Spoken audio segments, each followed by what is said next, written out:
Nous savons tous que lorsque vous tapez dans Word ou dans d'autres éditeurs, l'ordinateur insère automatiquement la date d'impression. Et d'habitude, c'est pratique, t'as pas besoin de s'en souvenir, ça se met tout seul, mais parfois c'est comme recevoir un coup de pelle en plein front. Je vais maintenant expliquer le lien entre la mort d'Epstein et soit la pelle, soit le râteau sur lequel les agents américains ou les agents du KGB ont marché. Je ne sais pas comment les appeler plus précisément. En attendant, mesdames et messieurs, n'oubliez pas de cliquer, d'activer la cloche, de sonner toutes les cloches, et bien sûr, si ça vous plaît, de mettre un like. Tout cela aide à la diffusion de la chaîne. Ce fameux monsieur algorithme, il s'en empare d'une certaine manière et le propage quelque part. Mais le plus important, s'il vous plaît, partagez ces histoires vidéo qui sont en général uniques pour le segment russophone d'Internet. Parce que, je n'ai pas vu ça ailleurs. Voilà. Une partie, disons, on fait tous la même chose, mais une partie de ce que j'essaie de vous raconter, en général, n'existe nulle part ailleurs. Donc, mesdames et messieurs, mettez un like, cliquez et tout le reste pour recevoir à temps et, je l'espère, prendre un plaisir incroyable à tout cela. Epstein est en réalité une figure étonnante, d'où lui vient tout cet argent. Bon, Trump construisait, c'est clair, Musk inventait, c'est clair, il y avait d'autres personnes, Microsoft, d'autres encore, quelque chose. Oui, Walmart, c'est compréhensible, mais là, c'est totalement incompréhensible d'où viennent de telles relations. Pourquoi des premiers ministres et des rois sont-ils avec lui? Ils se tutoient dans leur correspondance? Catherine la Grande correspondait avec Voltaire, oui, et la princesse danoise avec Epstein. Et beaucoup de personnes très connues de notre époque. Comme je dirais, ils étaient attirés vers lui comme des mouches sur du sucre, ou comme des papillons de nuit vers la lumière, ou quelque chose comme ça. Bill Gates, s'il vous plaît, le prince Andrew, Musk, Clinton, des chanteurs, des personnalités sportives, des politiciens, des banquiers.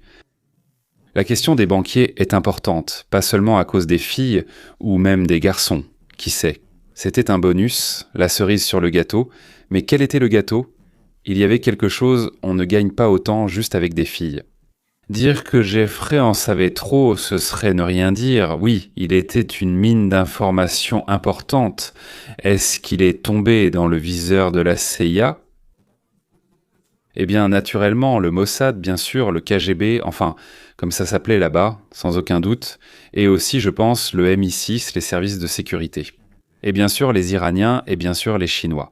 Avant qu'il ne soit arrêté, tout le monde voulait sûrement l'avoir de son côté. Ou au moins y placer quelqu'un pour qu'il soit présent là-bas et apprenne quelque chose.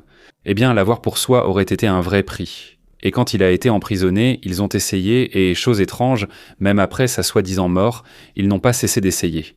C'est cela qui me laisse perplexe. Il s'est, soi-disant, soit suicidé, soit on l'a fait disparaître là-bas. Qui sait, mais il n'est plus là, oui, dans ma prison, a dit Rudy Giuliani. Pourquoi dans sa prison ? Parce qu'il a supervisé sa construction. Il a dit « Croyez-moi, c'est impossible ». Bien d'autres ont dit la même chose là-bas.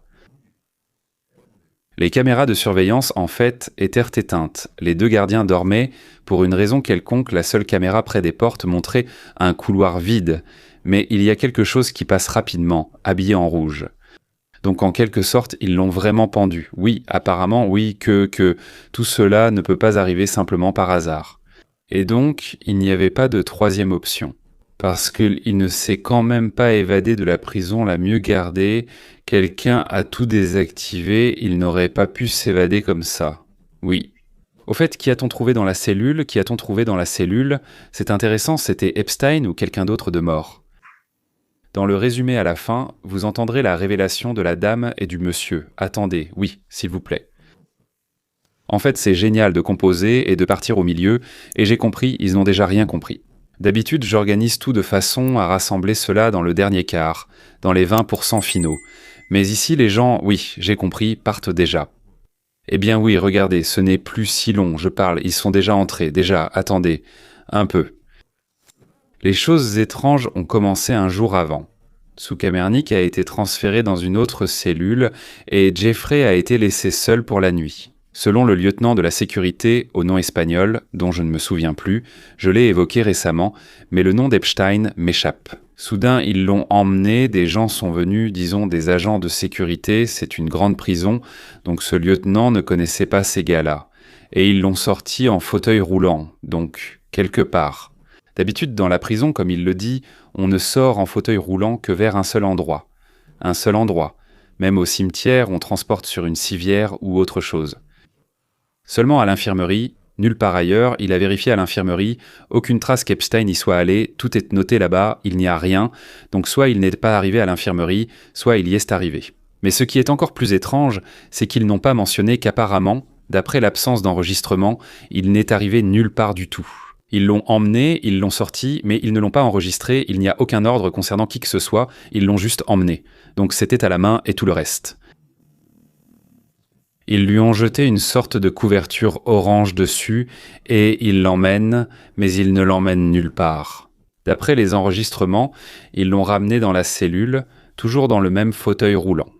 Et le lieutenant a remarqué avec étonnement que la main d'Epstein, au moins une, était attachée au fauteuil avec des menottes, et par-dessus, il y avait quelque chose, je ne sais même pas quoi. Il a parlé d'une couverture, mais je crois qu'il voulait dire un drap, peut-être orange ou d'une autre couleur. Il a utilisé un mot comme drap ou couverture. Ils ont emmené, apparemment, Epstein, dit-il. Mais qui a été amené? Le lieutenant ne sait pas. Il ne sait pas qui a été amené, il sait seulement qu'on a amené quelqu'un dans la cellule où il a ensuite été retrouvé. Son corps, celui d'Epstein ou de quelqu'un d'autre, a été retrouvé quelques heures plus tard, mais il était déjà mort. Mais est-ce que c'est bien lui qu'on a retrouvé ou quelqu'un d'autre? Le lieutenant ne sait pas, et maintenant le lieutenant a disparu, on le cherche, mais on ne peut pas le trouver. C'est lui qui a posté ça le lendemain de l'incident, il l'a mis sur son Instagram, je crois, si je ne me trompe pas. Mais où est-il? Qu'est-ce qu'il fait? A-t-il été renvoyé ou pas? Est-il parti ou non? Il n'y a rien à son sujet. En même temps, de façon presque mystique, un minibus est entré dans la cour de la prison. Ils l'appellent un van, qui sert habituellement au transport de personnes et autres, dont les plaques étaient couvertes de boue et n'ont pas été enregistrées à l'entrée. Ce même lieutenant, qui s'étonnait de tout cela, dit que c'est impossible. Parce que cela ne peut pas être, parce qu'ils enregistrent, ils prennent des photos, ils notent, il n'y a aucune trace, aucun enregistrement non plus. C'est-à-dire que quelqu'un a donné l'ordre de ne pas enregistrer l'entrée de cette voiture en particulier. Dans le bus, il y avait quelqu'un en uniforme vert, on ne voyait pas qui c'était à travers les vitres, on voyait seulement que c'était un uniforme et qu'il était vert, on ne voyait pas le visage, donc on ne voyait pas non plus les épaulettes. Je ne sais pas, oui, donc ce minibus, il est resté sur place, la personne n'est pas sortie, elle est restée là tout le temps, puis le véhicule est parti de la prison et tous les signes d'identification qui étaient le terrain là ont disparu. Est-ce que c'est possible? Demande le lieutenant. Et pas maintenant, mais le lendemain? Voilà ce qu'il demandait. C'était à ce moment-là, il y a déjà longtemps, messieurs. Oui, le lendemain de la mort d'Epstein, peut-être qu'on a emmené Epstein et qu'on a amené le corps de quelqu'un d'autre. À qui? On y a fait une opération de chirurgie plastique pas très importante. Pourquoi est-ce que je dis pas très importante? Parce qu'il y a 4 photos et les 4 sont floues, c'est-à-dire que d'une manière ou d'une autre, les photographes professionnels, en arrivant là-bas, ont pris 4 photos, pas 104, et les 4 se sont retrouvés un peu flous. Bien qu'il semble qu'Epstein y soit représenté de façon très intéressante, oui, il n'y a jamais eu de photos nettes d'Epstein retrouvé mort en prison, c'est-à-dire qu'avant, il y avait des photos normales et nettes, mais celles-ci non. C'est étrange, oui, il n'y a rien de plus étrange, bien sûr, c'est encore plus étrange, mais cela aussi est très étrange. Dans la cellule, ils n'ont pas trouvé un corps mort, mais un corps vivant. Apparemment, il a été emmené, disons, en Israël, oui, donc il y vit, peut-être avec quelques petites modifications esthétiques, dans une maison isolée avec une sécurité. Mais parfois, il se promène dans Tel Aviv ou au Nigeria, et en chemin, il aborde sans cesse des jeunes filles russophones de 17 ans ou moins. Si c'est le cas, écrivez-moi, c'est sûrement Epstein, eh bien, et encore 1,5 million d'Israéliens. Mais donc, revenons à nos tartes aux choux. Évidemment, Jeffrey est mort. C'est ce qu'on nous a dit le 10 août 2019. Parce que maintenant, messieurs, c'est le début même de ce pourquoi j'ai lancé cette vidéo. Oui, avant cela, s'il embrouillait les choses, maintenant nous sommes arrivés au cœur du sujet, comme on dit, au point culminant. Oui, c'est maintenant documenté, consigné et annoncé 100 fois. Et voici le procureur général du district sud de New York, la prison. Cela relève du district sud de New York. Il imprime le document, je comprends, dans Word, et son ordinateur lui met la date d'impression. Et cette date, c'est le 9 août. Vous pouvez regarder vous-même, comme on dit, je vais vous montrer ce document dans 1 minute. La date, encore une fois, c'est le 9 août. Un jour avant la mort, c'est-à-dire un jour avant la mort d'Epstein. Alors, qu'est-ce que vous en dites ? Qu'est-ce qu'il y a de particulier là-dedans ? Eh bien, jugez par vous-même. En haut, il y a le nom de l'établissement, puis l'ordinateur a mis la date du 9 août 2019. Pas le 10 août, pas le 11 août 2019. C'est-à-dire avant la mort, pas après. Ah, qu'est-ce qui est écrit dans cette lettre intitulée « Déclaration du procureur général du district sud de New York sur la mort de Jeffrey Epstein ». Donc comment savait-il le 9 août que la mort de Jeffrey Epstein allait se produire le 10 août ? Mais l'annonce du décès par le bureau du procureur des États-Unis indique étrangement la date de la mort comme étant le 9 août. La veille, Epstein était détenu au Metropolitan Correctional Center de Manhattan pour des accusations de trafic de mineurs à des fins d'exploitation sexuelle et de complot. À l'époque, la procureure générale des États-Unis a déclaré plus tôt ce matin-là que le centre correctionnel de Manhattan avait confirmé que Jeffrey Epstein, qui avait été inculpé par ce bureau pour trafic de mineurs à des fins d'exploitation sexuelle, avait été retrouvé inconscient dans sa cellule et avait été déclaré mort peu de temps après.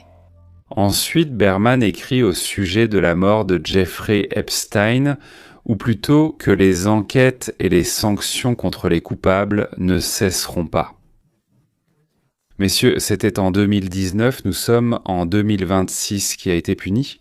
Si vous ne vous souvenez pas des années, je vais vous dire qu'une seule personne est en prison. Ghislaine Maxwell, elle purge 20 ans. Gennady. Et qui d'autre ? Personne. Mais il y a des morts. Jean-Luc Brunel, le fournisseur de filles françaises.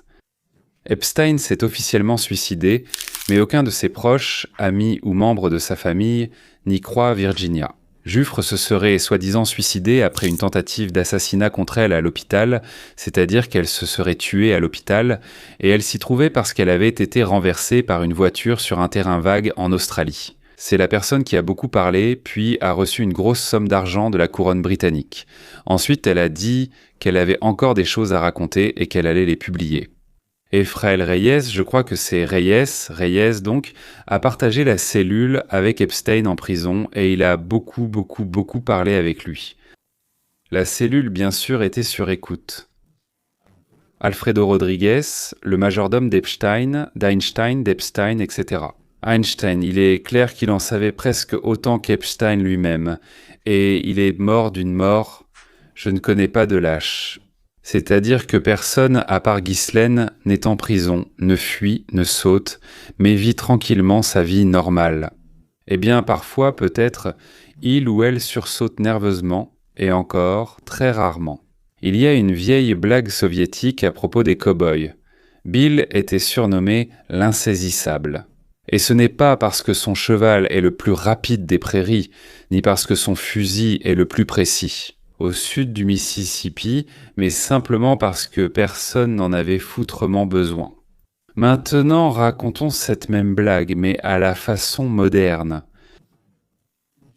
Les membres du cercle pédophile, ou du club, je ne sais pas comment les appeler, n'ont pas été attrapés non pas parce qu'ils se cachaient ou se dissimulaient, ni parce qu'ils utilisaient des codes ou portaient d'inventer des masques à cornes, mais simplement parce que personne ne les cherchait.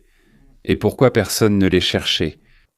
Parce que ceux qui auraient le cherché auraient rien trouvé là-bas eux-mêmes, ou leur chef, leur sponsor et leur supérieur. Et trouver un serpent à sonnette dans une boîte sombre en essayant de l'attraper à main nue, ce n'est pas vraiment correct, ce n'est pas juste. Une action correcte ne mène pas toujours à l'amélioration de ta santé, de ta carrière et de tout le reste aussi, comme on le voit. Cela peut être risqué même pour la vie. Donc merci à ceux qui essaient et à ceux qui peut-être démêleront les chevaux des événements les plus étranges autour de la vie, de la mort et de la mort après la mort de Jeffrey Epstein, le pédophile le plus célèbre du monde. Eh bien, au moins au XXIe siècle, parce que avant cela, pendant 600 ans d'affilée, le pédophile le plus célèbre était le prophète Mahomet, qui avait une épouse, Aïcha, selon les sources sunnites, âgée de 9 ans.